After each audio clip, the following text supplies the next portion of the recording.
Bombay to Goa.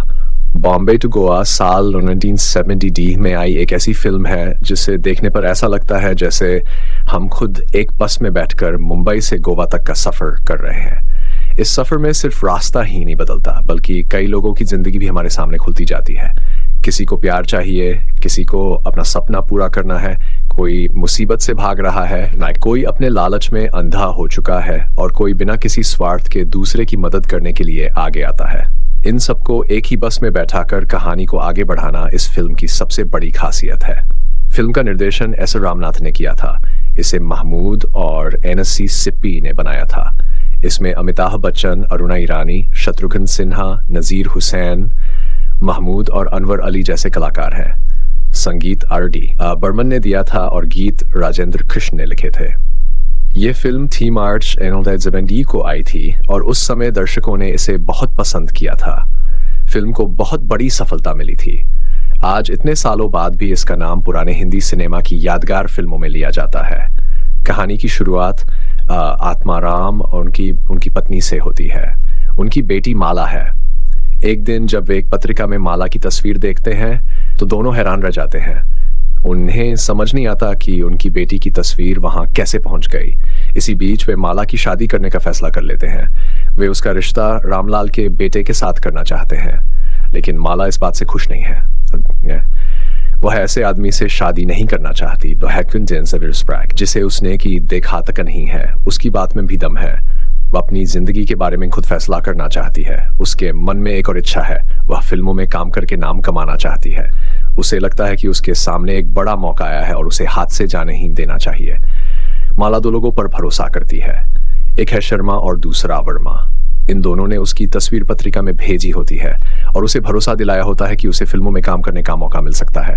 माला को लगता है कि ये तो दोनों उसके भले के लिए काम कर। उसे अपने माता पिता की बात समझ में नहीं आती। उसे लगता है कि उसके घर वाले उसके सपने के रास्ते में खड़े हैं। यही सोचकर माला घर से निकल जाती है। वह अपने साथ काफी पैसा भी ले जाती है।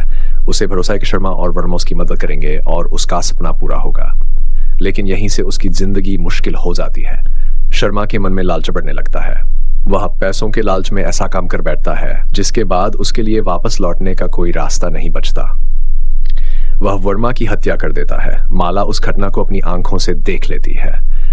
अब शर्मा के लिए माला बहुत बड़ा खतरा बन जाती है, क्योंकि अगर माला सच बता देगी तो शर्मा का अपराध सबके सामने आ जाएगा। माला अपनी जान बचाने के लिए वहां से भागती है। वह मुंबई से गोवा जाने वाली बस में बैठ जाती है। उसे लगता है कि बस में बैठकर वह अपने पीछे आने वाले लोगों से बच जाएगी, लेकिन शर्मा उसका पीछा नहीं छोड़ता। वह अपने एक हथियारबंद आदमी को भी बस में भेज देता है ताकि मौका मिलते ही माला को खत्म किया जा सके। यहीं पर रवि कुमार कहानी में आता है। रवि कुमार माला को पसंद करता है और उसकी मदद करना चाहता है। जब उसे पता चलता है कि माला बड़ी मुसीबत में है तो वह उसकी रक्षा करने के लिए उसके साथ हो जाता है। वह सिर्फ थोड़ी देर के लिए उसकी मदद नहीं करता बल्कि पूरी यात्रा में उसके साथ रहता है। शुरुआत में माला रवि पर पूरी तरह भरोसा नहीं करती। इसका कारण भी समझ में आता है। जिन लोगों पर उसने भरोसा किया था उन्हीं की वजह से वह मुसीबत में फंस गई है। इसलिए अब किसी पर जल्दी विश्वास करना उसके लिए आसान नहीं है। लेकिन रवि धीरे धीरे अपने व्यवहार से उसे यकीन दिलाता है कि वह सचमुच उसका भला चाहता है। रवि उसकी रक्षा करता है, उसे हिम्मत देता है और खतरे के समय उसके साथ खड़ा रहता है। इस वजह से माला के मन में उसके लिए भरोसा पैदा होता है। फिर यही भरोसा धीरे धीरे प्यार में बदल जाता है। माला और रवि की प्रेम कहानी फिल्म का एक अच्छा हिस्सा है, लेकिन फिल्म सिर्फ दोनों के इर्द गिर्द नहीं घूमती। असली मजा तो उस बस के अंदर होने वाली घटनाओं में है। उस बस में अलग अलग जगहों से आए बहुत तरह के लोग बैठे हैं। किसी का पहनावा अलग है, किसी का बोलने का ढंग अलग है, किसी की आदत अलग है, उनके विचार भी अलग अलग है। कोई शांत है, कोई बहुत बोलता है, कोई मजाक करता है, कोई छोटी छोटी बातों पर परेशान हो जाता है। लेकिन सफर के दौरान ये सभी लोग एक ही जगह पर साथ रहते हैं। यही बात फिल्म को मजेदार बनाती है। बाहर से देखने पर यह सिर्फ एक बस है, लेकिन कहानी में वही बस एक छोटी सी दुनिया बन जाती है। उस बस में तरह तरह के लोग हैं और हर किसी की अपनी एक कहानी है। वे एक दूसरे को पहले से नहीं जानते, लेकिन सफर आगे बढ़ने के साथ उनकी जिंदगी कुछ समय के लिए एक दूसरे से जुड़ जाती है। बस को राजेश चलाता है और खन्ना उसका परिचालक है। खन्ना की भूमिका में महमूद ने बहुत अच्छा काम किया है।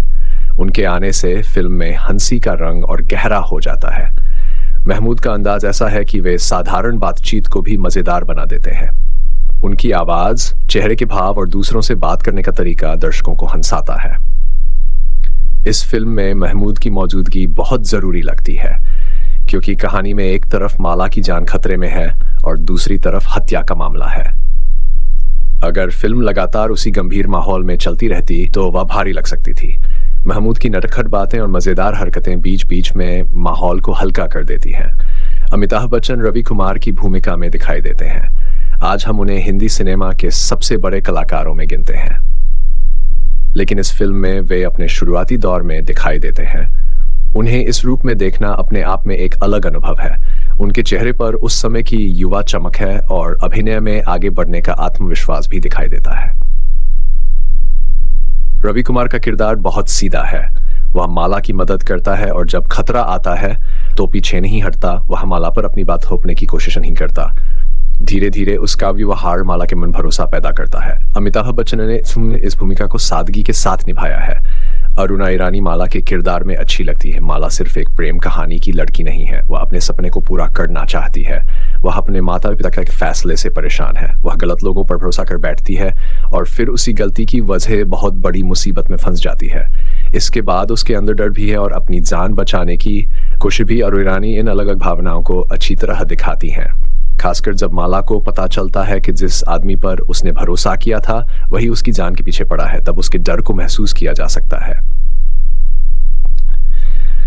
शत्रुघ्न सिन्हा शर्मा की भूमिका में है। उनका किरदार कहानी में बुराई का चेहरा है। शुरू में वह माला का मददगार लगता है, लेकिन धीरे धीरे उसका असली चेहरा सामने आता है। पैसों का लालच उसे इतना अंधा कर देता है कि वह अपने साथी वर्मा की जान ले लेता है। उसके बाद वह माला को भी खत्म करना चाहता है। शर्मा का किरदार यह दिखाता है कि लालच इंसान से क्या क्या करवा सकता है। अगर इंसान पैसे को इंसानियत से ऊपर रख दे तो वह गलत रास्ते पर बहुत जल्दी चला जाता है। शर्मा के साथ यही होता है। फिल्म के गीत भी इसकी खासियत है। आर.डी. बर्मन का संगीत कहानी के साथ अच्छी तरह जुड़ा हुआ है। गीतों में उस समय की सादगी और मिठास सुनाई देती है। आज भी पुराने हिंदी गीतों को पसंद करने वाले लोगों के लिए इस फिल्म का संगीत खास आकर्षण रखता है। इस फिल्म की सबसे बड़ी खूबी इसकी सरलता है। कहानी को समझने के लिए ज्यादा दिमाग लगाने की जरूरत नहीं पड़ती। माला मुसीबत में है, शर्मा उसका पीछा कर रहा है, बाइक रवि उसकी रक्षा कर रहा है और बाकी यात्री अपने अपने अंदाज में सफर को मजेदार बना रहे हैं। कहानी साफ है और सीधे आगे बढ़ती है। दूसरी बड़ी खूबी है फिल्म का हास। महमूद के साथ बाकी कलाकार भी अपने अपने तरीके से हंसी पैदा करते हैं। बस में बैठे लोगों की बातचीत और उनके बीच होने वाली छोटी छोटी घटनाएं फिल्म को जीवंत बनाए रखती हैं। तीसरी खूबी है कलाकारों का काम।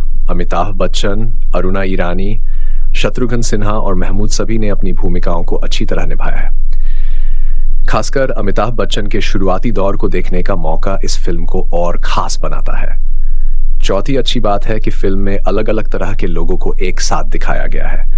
उनके धर्म, रीति रिवाज और रहने का ढंग अलग है, लेकिन वे एक ही बस में साथ सफर कर रहे हैं।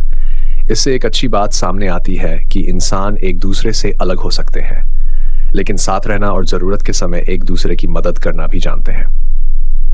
अब अगर फिल्म की कमियों की बात करें तो आज के समय में इसकी गति कुछ लोगों को धीमी लग सकती है। आज दर्शक बहुत जल्दी कहानी आगे बढ़ने की उम्मीद करते हैं। इस फिल्म में सफर को काफी समय दिया गया है, इसलिए जिन लोगों को बहुत तेज कहानी पसंद है उन्हें कुछ हिस्से लंबे लग सकते हैं। दूसरी कमी यह है कि कुछ घटनाएं आज के दर्शक आसानी से समझ सकते हैं। माला को कौन धोखा देगा, कौन उसके पीछे आएगा और कौन उसकी मदद करेगा, इसका अंदाजा कई जगह पहले ही लग जाता है। आज के समय में दर्शक बहुत तरह की कहानियां देख चुके हैं, इसलिए फिल्म के कुछ मोड़ उतने चौंकाने वाले नहीं लगेंगे। माला के घर छोड़ने के फैसले को भी थोड़ा और अच्छी तरह समझाया जा सकता था। उसका फिल्मों में जाने का सपना समझ में आता है, लेकिन वह शर्मा और वर्मा पर इतनी जल्दी भरोसा क्यों कर लेती है, इस हिस्से को और मजबूत बनाया जा सकता था। शर्मा के चरित्र में भी कुछ और गहराई हो सकती थी। वह लालची है और अपराध करता है, यह साफ है।